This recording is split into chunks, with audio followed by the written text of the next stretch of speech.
Keris kok takut, sama kembang takut, bakar dupa kemenyan takut, pakai belangkon iket malu. Kan kebudayaan kita nggak kurang tanah suci. Leluhur kita udah wariskan tanah suci. Biaya wisata religi terjangkau, orang-orang mah mau ke tanah sucinya kudu bayar puluhan juta. Kadang sampai antri. Kita mah modal sejuta udah bolak-balik. Minimal umroh ke Pringgondani, Gunung Lawu, Candi Cetoh, Candi Sukuh, Candi Borobudur. Tanah suci para leluhur. Assalamualaikum warahmatullahi wabarakatuh. Sahabat Asik Ngaji, konten ini sudah menyinggung ibadah atau ritualnya umat Islam. Orang ini sudah membawa-bawa kata umroh. Umroh itu sering dilekatkan dan biasa dilaksanakan oleh umat Islam, yang kemudian tempatnya adalah Makkah Al-Mukarramah. Tetapi dalam hal ini mereka mengaburkan makna umroh itu sendiri dengan mengatakan umroh ke Borobudur dan candi lain sebagainya tadi yang disebutkan. Na'udzubillah min dzalik. Ini sangat ngeri ikhwillah ketika non-muslim menyinggung ibadah dan ritualnya umat Islam dengan mengatakan umroh katanya murah, bahkan 1 juta bisa pulang pergi dan ada di Indonesia. Ikhwillah, hemat kami, kita akan jawab semua pernyataan yang disampaikan ini, dan tentunya kalau ini dibiarkan akan merusak kerukunan umat beragama. Maka kami hadir untuk meluruskan ini. Kalau misalkan kita tidak meluruskannya lalu kemudian kita membiarkannya, na'udzubillah min dzalik, ini seakan-akan agama menjadi candaan.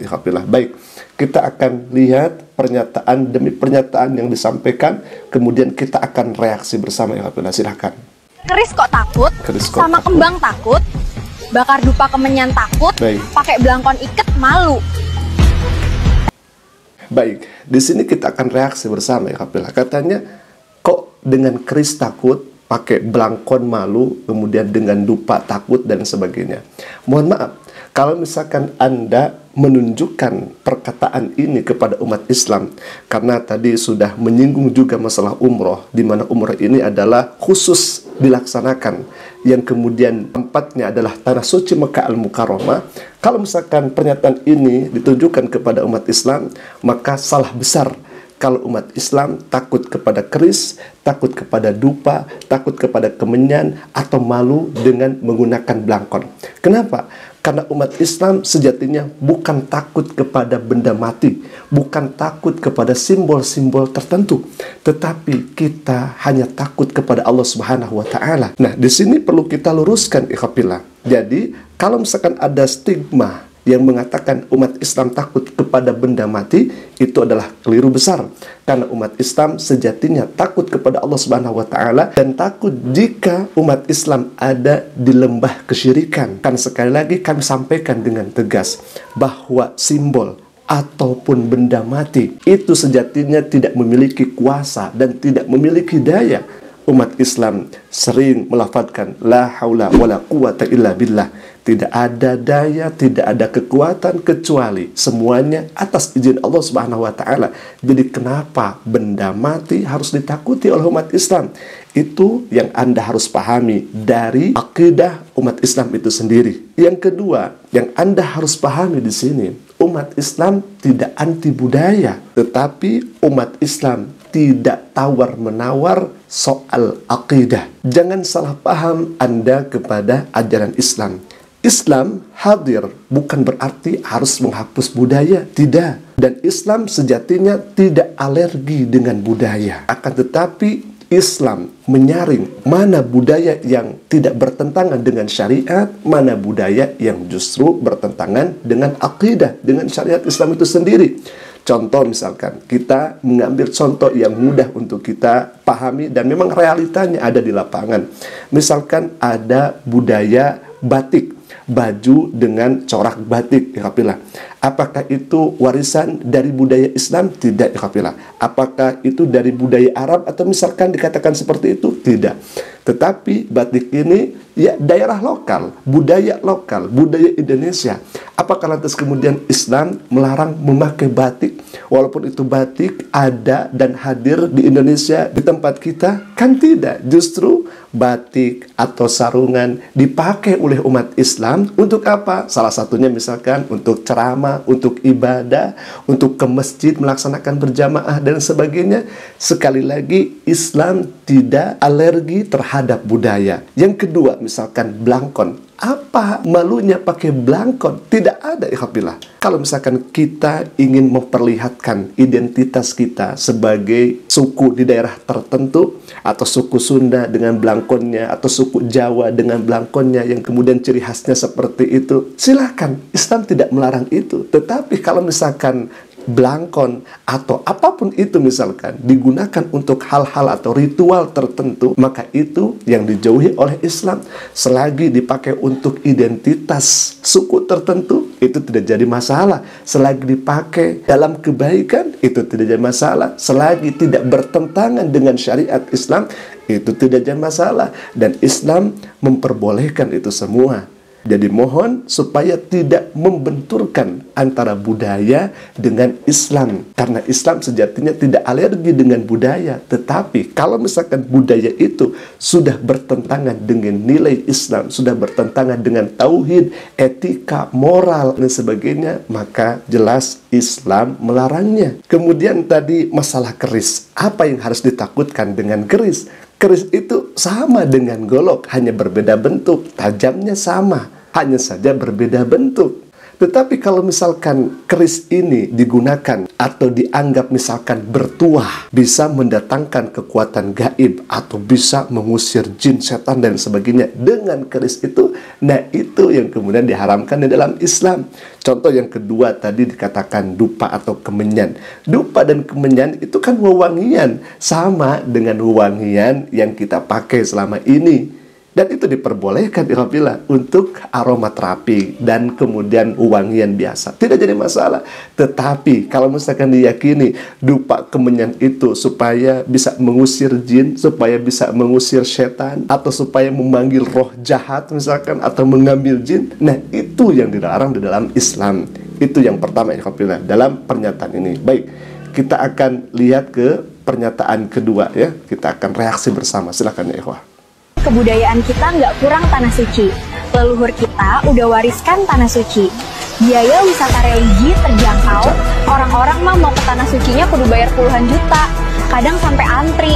Kita mah modal sejuta udah bolak-balik. Baik, ini hemat kami sudah menyinggung juga kepada ibadahnya umat Islam. Bahkan nanti secara jelas ya dikatakan umroh, ikhwafillah. Katanya orang lain itu rebutan ke tanah suci bahkan harus antri, bahkan keluar puluhan juta. Berbeda dengan mengunjungi tempat-tempat yang lokal di Indonesia, katanya dengan ongkos sejuta saja itu sudah pulang pergi katanya. Na'udzubillah min dzalik. Hemat kami ini sangat dangkal juga, lucu juga. Kenapa ya kita katakan demikian? Karena yang pertama, tanah suci itu bukan masalah harga, murah atau mahalnya, bukan seperti itu. Tanah suci itu dipilih oleh Tuhan, dipilih oleh Allah Rabbul Alamin. Jadi kalau misalkan umat Islam melaksanakan ibadah umroh atau haji ke tanah suci, tanah yang kemudian disebut suci itu bukan atas dasar kemauan manusia, atas kehendak manusia, atau misalkan karena ini keturunan dari leluhur, kemudian dikatakan bahwa tempat itu bisa jadi tempat suci. Tidak seperti itu. Karena Mekah Al-Mukarramah dipilih langsung oleh Allah Subhanahu wa taala sebagai tempat suci.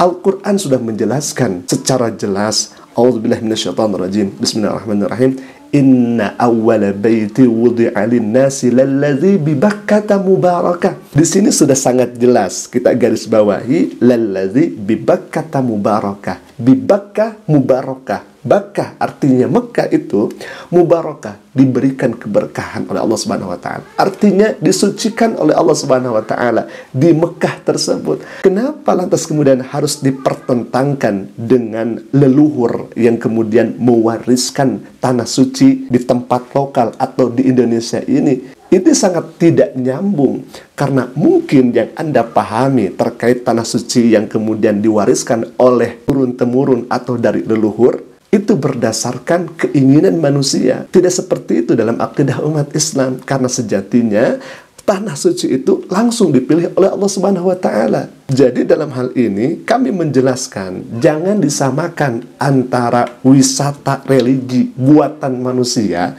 dengan perjalanan ibadah umroh ke tanah suci, di mana tempat suci itu dijadikan suci oleh Allah Subhanahu wa Ta'ala. Ayatnya sudah jelas, lalladzi bibakkata mubaraka. Yang kedua, di sini kami sampaikan bahwa keturunan atau leluhur itu tidak menjadi ukuran kebenaran. Mohon maaf, kami katakan demikian karena ini ada faktanya, ikhwafillah. Fir'aun itu mewariskan budaya yang besar, tetapi Fir'aun ini sombong. Fir'aun ini tidak mengakui keberadaan Tuhan. Bahkan dirinya mengatakan ana rabbukumul a'la. Aku ini adalah Tuhan yang paling tinggi. Bahkan sekarang kan ada pengikut-pengikutnya Fir'aun yang menyembah kepada gunung, yang menyembah kepada matahari, yang menyembah kepada selain daripada Allah Subhanahu wa Ta'ala, yang menyembah kepada binatang misalkan. Itu kan nilainya seperti Fir'aun, karena tidak percaya kepada yang menciptakan dirinya. Apakah Fir'aun ini yang mewariskan budaya besar? Salah satunya tidak percaya kepada Allah Subhanahu wa Ta'ala adalah ukuran kebenaran. Tidak, ikhwatillah. Justru di dalam Al-Quran Fir'aun dikatakan bahwa fa'innahu togo, Fir'aun sudah melampaui batas. Na'udzubillahi min dzalik. Dan di sini Islam secara jelas dan tegas, Islam mengutamakan kebenaran, bukan dengan keturunan. Dan yang ketiga, tempat itu murah, bukan berarti itu juga ukuran kebenaran. Misalkan dengan ongkos 1 juta bisa pulang dan pergi. Mohon maaf, hemat kami dan pandangan saya, itu bukan ukuran kebenaran. Kenapa? Karena kalau misalkan tempat itu dikatakan murah, kemudian bisa dikatakan suci juga oleh kepemahaman dirinya sendiri, mohon maaf, pasar malam pun kalau misalkan diakui oleh manusia, diklaim oleh manusia, kan bisa dikatakan pasar malam ini sebagai tempat suci. Bisa jadi pasar malam juga dikatakan suci kalau misalkan melihat murahnya atau dengan klaimnya bahwa tempat ini tempat suci, bisa seperti itu. Dan sekali lagi di sini kami mengingatkan umat Islam melakukan ibadah ke tanah suci, melaksanakan umroh dan sebagainya, itu tujuannya melaksanakan perintahan Allah. Kalaupun tidak memiliki harta, tidak memiliki bekal di jalannya, Allah Subhanahu wa Ta'ala sudah berfirman, walillahi 'alan nasi hajjul baiti man istata'a ilaihi sabila. Dan kita berangkat ke tanah suci itu man istata'a, barang siapa yang mampu, yang berkuasa untuk melaksanakannya. Kalau tidak mampu, ya tidak apa-apa, tidak boleh dipaksakan. Baik, kita akan langsung ke pernyataan ketiga. Kita akan reaksi bersama, ikhwafillah. Minimal umroh ke Pringgondani, Gunung Lawu, Candi Ceto, Candi Sukuh, Candi Borobudur. Tanah suci para leluhur. Nah, di sini orang ini sudah menggabungkan antara umroh yang biasa dilaksanakan, ritualnya di dalam Islam, tetapi malah dibawa ke ritualnya agama dan muslim di sana. Katanya minimal umroh itu ke Candi Ceto, ke Gunung Lawu. Tadi disebutkan juga ada ke Candi Borobudur, warisan para leluhur. Di sini hemat kami sudah menyinggung ibadahnya umat Islam, di mana umrah itu dan rangkaian umrah itu kita berkunjung ke tanah suci Mekah Al-Mukarramah, kemudian di sana kita niat berihram, kita tawaf, kita sa'i, kemudian kita tahalul, tertib dengan urutan seperti itu adalah umroh di dalam Islam. Bayangkan, ikhwafillah, kalau misalkan kita umroh ke tempat-tempat yang disebutkan oleh orang ini dengan label bahwa tempat ini adalah warisan para leluhur, dan kita tidak mengetahui kebenaran itu karena memang kita mengikuti Al-Quran dan hadis Nabi SAW, tetapi mengaburkan makna dari kata umroh itu sendiri. Katanya minimal umroh ke tempat-tempat yang tadi dikatakan. Na'udzubillah min dzalik. Ini hemat kami sudah menyinggung ibadahnya, ritualnya umat Islam dengan mengatakan seperti itu. Apakah kita umat Islam akan tinggal diam? Tentu dengan keadaan seperti ini, kalau misalkan mereka membuat konten dengan khilaf dan ketidaktahuan, ya mungkin umat Islam memaafkan. Tetapi kalau misalkan hal ini terus diulangi, terus dibikin konten berpart-part misalkan, atau malah jadi nanti akan menjadi perpecahan bagi kerukunan umat beragama, maka hemat kami jalur hukum yang paling ideal untuk memberhentikan hal-hal yang semacam ini, ikhwafillah. Karena sekali lagi, umroh di dalam Islam sudah jelas urutannya seperti sa'i dan lain sebagainya.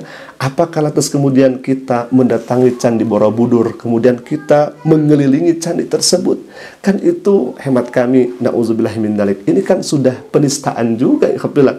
Umroh ke tempat-tempat yang kemudian tidak ada nas syariatnya di dalam Al-Quran, di dalam hadis Nabi Sallallahu Alaihi Wasallam. Harus ke Borobudur atau ke Gunung Lawu dan lain sebagainya. Walaupun itu dikatakan dengan embel-embel tadi, ini adalah tempat yang murah, bahkan PP ongkosnya 1 juta. Mohon maaf, kami tidak melihat murah atau tidaknya, mahal atau tidaknya, tetapi melihat apakah di sana ada perintahnya, atau dengan cara seperti itu kita mendapatkan murka daripada Allah Subhanahu wa taala. Nauzubillah min dzalik. Jangan sekali-kali kita menodai daripada syariat Islam itu sendiri. Di sini kami mengajak kepada ikhwah semua, sahabat Tasik Ngaji, wabil khususnya kepada yang membuat konten semacam ini, karena jelas ikhwafillah ini hemat kami sudah ada di dalam ranahnya menyinggung kepada umat Islam. Dikatakan minimal katanya umroh itu ke tempat-tempat yang disebutkan tadi. Padahal jelas di dalam Islam itu tidak ada umroh kecuali ke Tanah Suci Mekah Al-Mukarramah. Alhamdulillah. Jadi di sini kami mengedukasi kepada kita semua agar kita tentunya lebih hati-hati dan lebih waspada terhadap konten-konten semacam ini. Kita tidak tahu dengan apa mereka membuat konten ini, apakah dengan AI kah atau dengan manusia secara aslinya. Tetapi zaman ini sudah masuki fase akhir mungkin, alhamdulillah, dengan keadaan yang semacam ini. Umat Islam dituduh, difitnah dan sebagainya, diserang oleh non-muslim. Subhanallah, banyak sekali alhamdulillah di video-video kami sebelumnya bisa dilihat oleh sahabat Tasik Ngaji semua bagaimana sepak terjangnya yang kemudian subhanallah serangan bertubi-tubi alhamdulillah, dari pembuatan AI menyerang Ka'bah, pembuatan AI, kemudian ada yang joget-joget kaum pelangi di sana. Nauzubillah min dzalik. Sampai sekarang kita menemukan video atau konten semacam ini. Alhamdulillah, tetap waspada, semoga kita semua dijaga oleh Allah Subhanahu wa taala. Alhamdulillah, mungkin itu dulu video yang saya sampaikan, semoga bermanfaat, dan jika bermanfaat silahkan klik tombol subscribe-nya dan jangan lupa berikan juga notifikasinya agar setiap kami upload video baru insya Allah akan menjadi pemberitahuan untuk kita semua. Assalamualaikum warahmatullahi wabarakatuh.